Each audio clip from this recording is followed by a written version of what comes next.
Good evening, everybody. Thank you for coming back to watch the second video of Harry Potter and the Philosopher's Stone, and thank you as well to all those who logged on to watch the first video. I hope you really enjoyed it. Well done to a few children who have sent messages on Seesaw trying to answer the questions. The snake was not born in Brazil, but thank you for those that had a go. Today we are reading chapter 4, The Keeper of the Keys. For those of you that know anything about Harry Potter, you'll already know who the Keeper of the Keys is. But we are continuing on from where we got to yesterday, which was Harry was just counting down his birthday, or to his birthday, when he started to hear some noises coming outside the door, and then a very loud boom came along. So today I will read the last little bit of where we got to yesterday, so that those of us that don't have a book can get caught up, and then we'll carry on to finish Chapter 4. Okay, so 3 minutes to go. Was that the sea slapping hard on the rock like that? And 2 minutes to go. What was that funny crunching noise? Was the rock crumbling into the sea? 1 minute to go, and he'd be 11. 30 seconds. 20. 10. 9. Maybe he'd wake Dudley up just to annoy him. 3. 2. 1. Boom! The whole shack shivered, and Harry sat bolt upright, staring at the door. Someone was outside, knocking to come in. Chapter 4, The Keeper of the Keys. Boom! They knocked again. Dudley jerked awake. Where's the cannon? He said stupidly. There was a crash behind them, and Uncle Vernon came skidding into the room. He was holding a rifle in his hands. Now they knew what had been in the long, thin package he had brought with them. "Who's there?" he shouted. "I warn you, I'm armed." There was a pause. Then, smash! The door was hit with such force that it swung clean off its hinges and with a deafening crash landed flat on the floor. A giant of a man was standing in the doorway. His face was almost completely hidden by a long, shaggy mane of hair and a wild, tangled beard. But you could make out his eyes, glinting like black beetles under all the hair. The giant squeezed his way into the hut, stooping so that his head just brushed the ceiling. He bent down, picked up the door, and fitted it easily back into its frame. The noise of the storm outside dropped a little. He turned to look at them all. "Couldn't make me a cup of tea, could you? It's not been an easy journey." He strode over to the sofa where Dudley sat frozen with fear. "Budge up, you great lump," said the stranger. Dudley squeaked and ran to hide behind his mother, who was crouching, terrified, behind Uncle Vernon. "Ah, here's Harry," said the giant. He looked up into the fierce, wild, shadowy face and saw that the beetle eyes were crinkled in a smile. "Last time I saw you, you was only a baby," said the giant.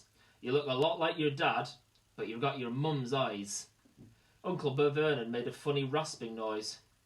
"I demand that you leave at once, sir," he said. "You're breaking and entering." "Ah, shut up, Dursley, you great prune," said the giant. He reached over the back of the sofa, jerked the gun out of Uncle Vernon's hands, bent it into a knot as easily as if it had been made of rubber, and threw it into the corner of the room. Uncle Vernon made another funny noise, like a mouse being trodden on. "Anyway, Harry," said the giant, turning his back on the Dursleys, "a very happy birthday to you. Got something for you here.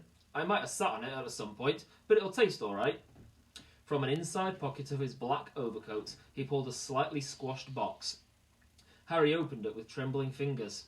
Inside was a large, sticky chocolate cake with "Happy Birthday, Harry" written on it in green icing. Harry looked up at the giant. He meant to say thank you, but the words got lost on the way to his mouth, and what he said instead was, "Who are you?" The giant chuckled. "True, I haven't introduced myself. Rubeus Hagrid, Keeper of Keys and Grounds at Hogwarts." He held out an enormous hand and shook Harry's whole arm. "What about that tea then, eh?" he said, rubbing his hands together. "I'd not say no to something stronger if you've got it, mind." His eyes fell on the empty grates with the shriveled crisp packets in it, and he snorted. He bent down over the fireplace. They couldn't see what he was doing, but when he drew back a second later, there was a roaring fire there. It filled the whole damp hut with flickering light, and Harry felt the warmth wash over him as though he'd sunk into a hot bath.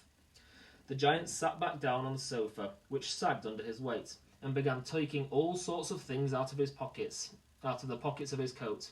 A copper kettle, a squashy package of sausages, a poker, a teapot, several chipped mugs, and a bottle of some amber liquid he took a swig of before starting to make tea.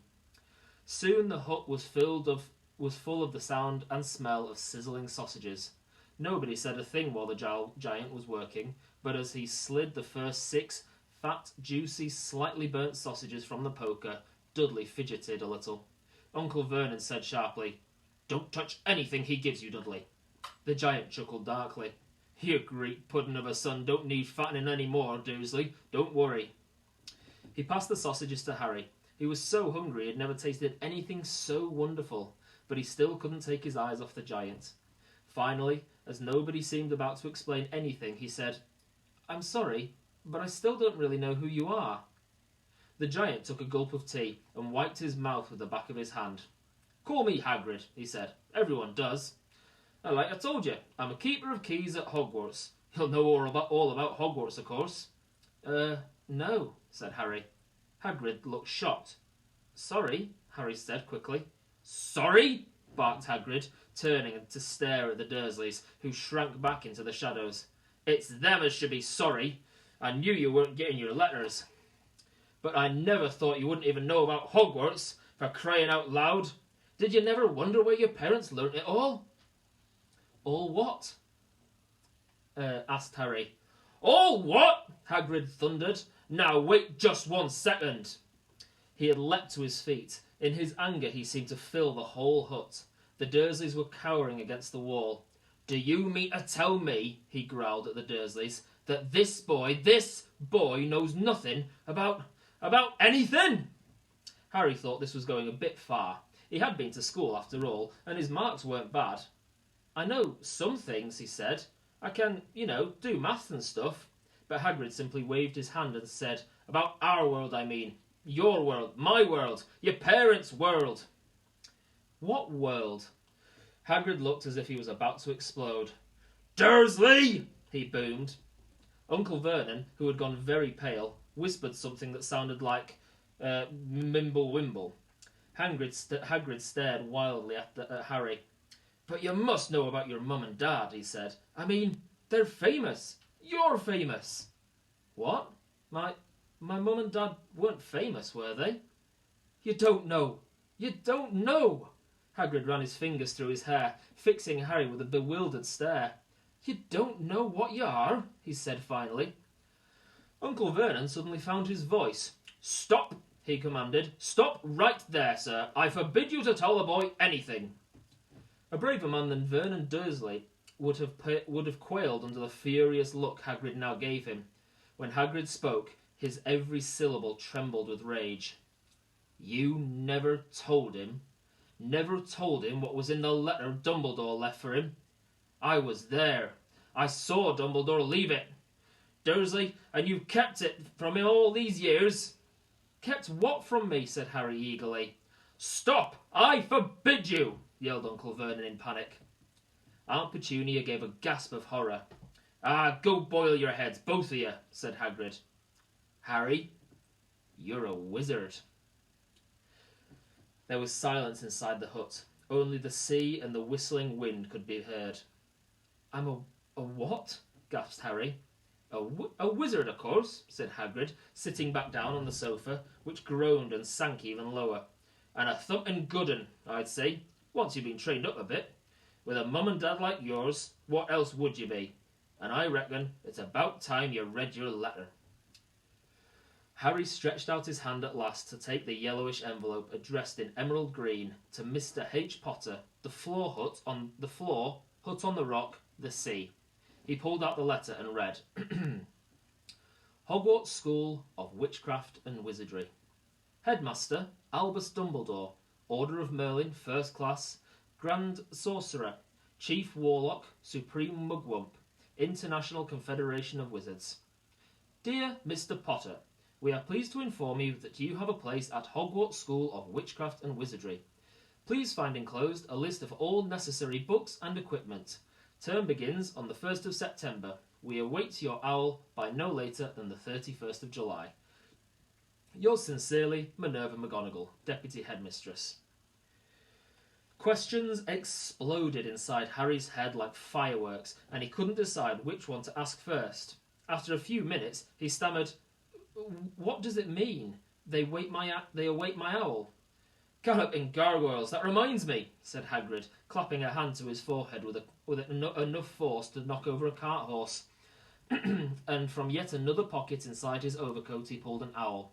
A real, live, rather ruffled-looking owl. A long quill and a roll of parchment.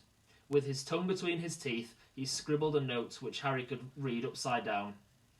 "Dear Mr. Dumbledore, given Harry his letter, taken him to buy his things tomorrow.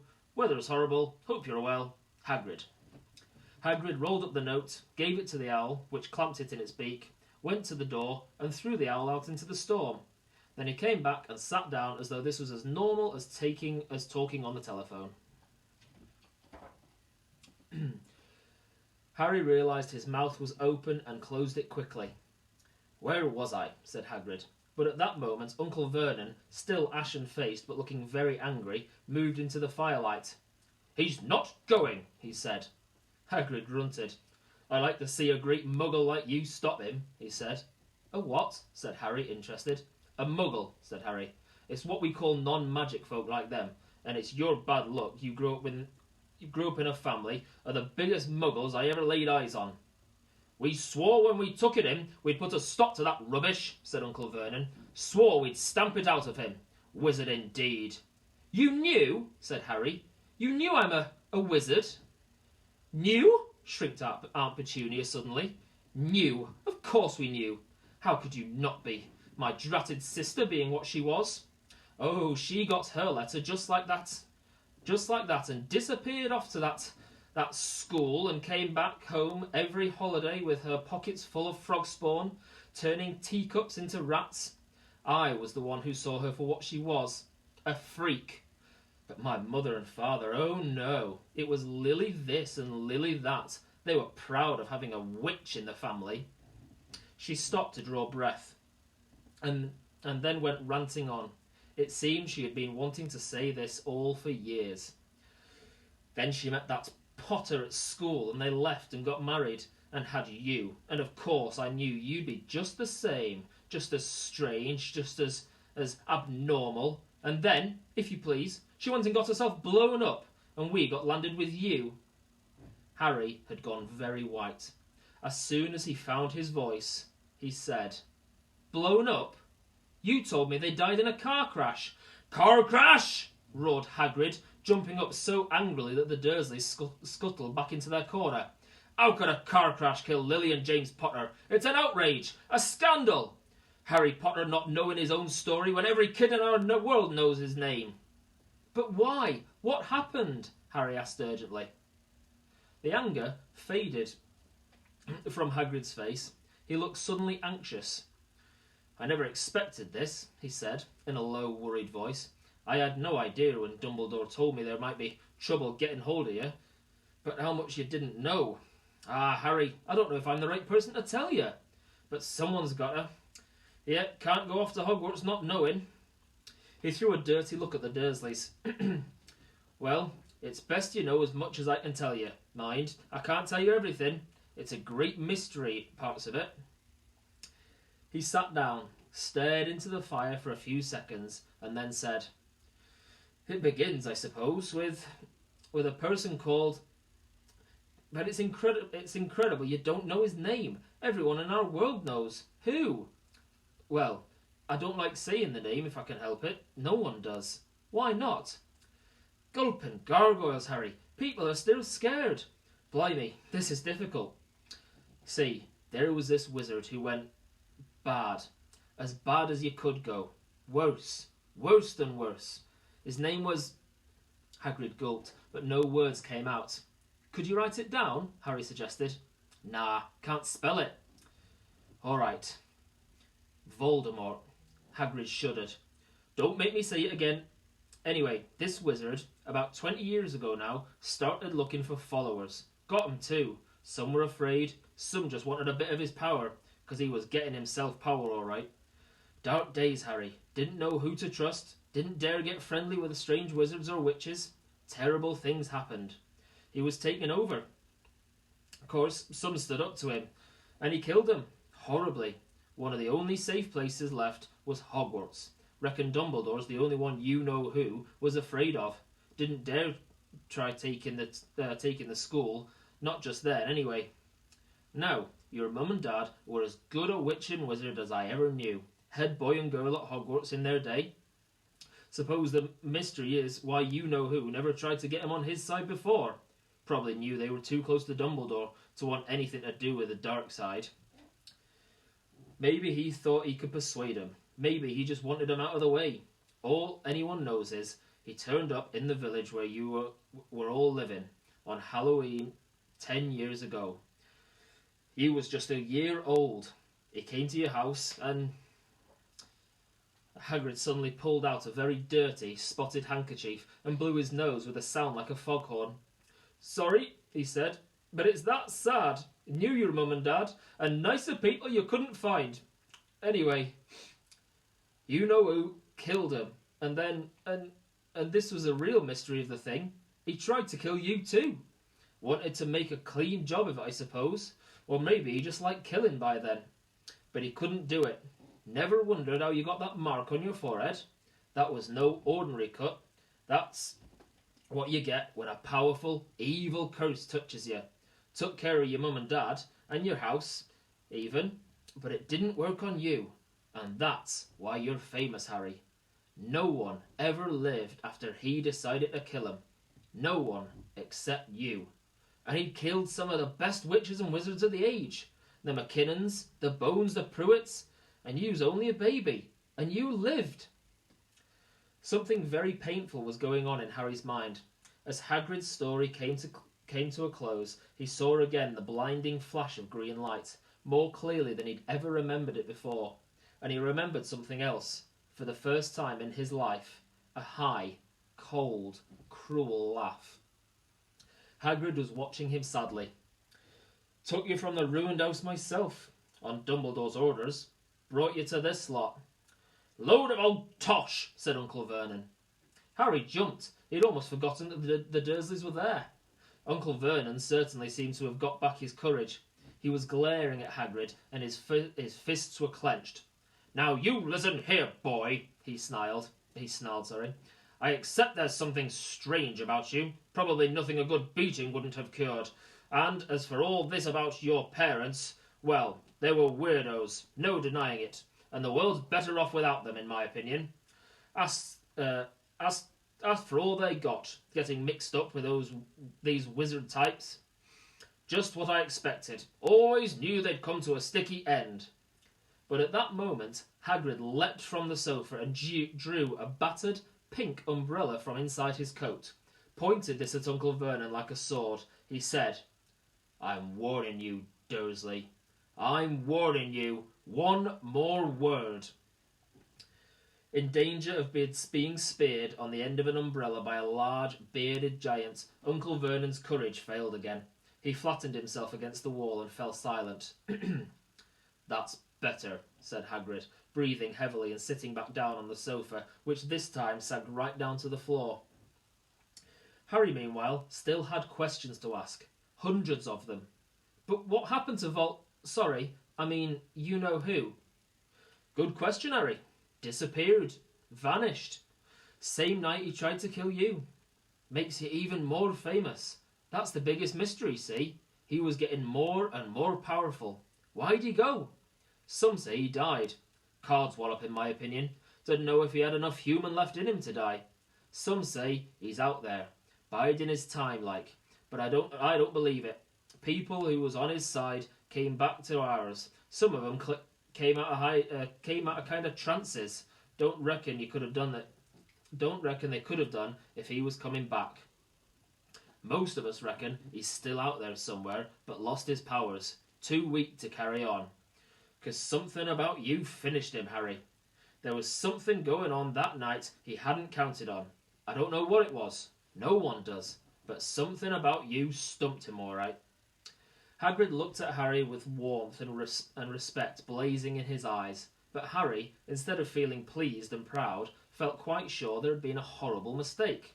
A wizard? Him? How could it possibly be? He'd spent his life being clouted by Dudley and bullied by Aunt Petunia and Uncle Vernon.